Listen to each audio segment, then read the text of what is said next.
Magluluto nga pala tayo ng miswa, kaya ituturo ko sa inyo kung paano para makatipid. Ito nga pala, bumili lang pala ako ng 2 tokwa, isang taling pechay at syempre 2 balot na miswa.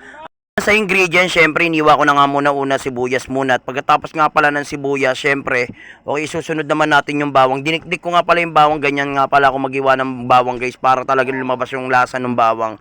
At pagkatapos nga nating hiwain yung sibuyas at bawang, so ito naman kamatis, okay, depende sa inyo kung gusto niyo tanggalin yung buto, kasi ako gusto ko tinatanggal ko yung buto. At pala yung isang pechay na nabili ko, isang tali nga lang pala yan, hiniwa ko na sa gitna guys. At syempre, ito yung tokwa, i-ready na natin, na may nanggugulo rito sa gilid ko yung anak ko. Ito nga pala yung kaganapan sa bahay habang nagpe-prepare tayo ng lulutuin natin. Lagyan na nga pala natin ng magic sarap, kabilaan yan guys. Okay, nung sa ganun, para mamaya may timpla yung ating tokwa, pipirituin natin yan at umpisa na natin. So ito, buksan na natin yung kalan, salang yung kawali at mantika, at syempre sabay natin yung tokwa. Okay, dahil mainit na yung kawali natin. Then guys, okay, antayin nyo lang mag golden brown yan, tsaka nyo babalik na rin. Okay, so pagka ganyang golden brown na, pwede na natin balik na rin. At pagkatapos nun guys, hanguin na natin yan. Okay, dahil umpisa na natin magisa. Okay, lagyan na natin yung bawang, gisa-gisa lang yan, mekos-mekos. After nyan, okay, pagka kulay golden brown na yung bawang, lagyan na natin yung sibuyas. Alright, so mekos-mekos lang ulit guys hanggang sa...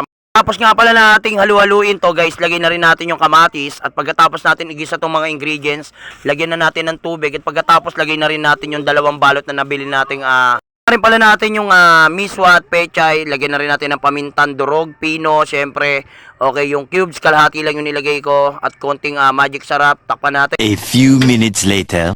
Ako na pala tong tokwa guys. Okay, so para pagkaluto ng miswa, isasalin na lang natin to sa ibabaw. Okay, so after 15 minutes guys, A few minutes later. ito na nga pala yung ating miswa. Pakita ko lang sa inyo. Wow, okay, napakasarap. Mukhang marami tayong makakain nito guys.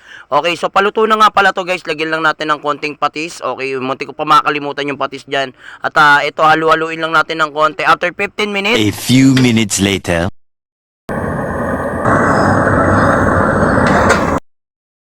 oh, sakto. Sana.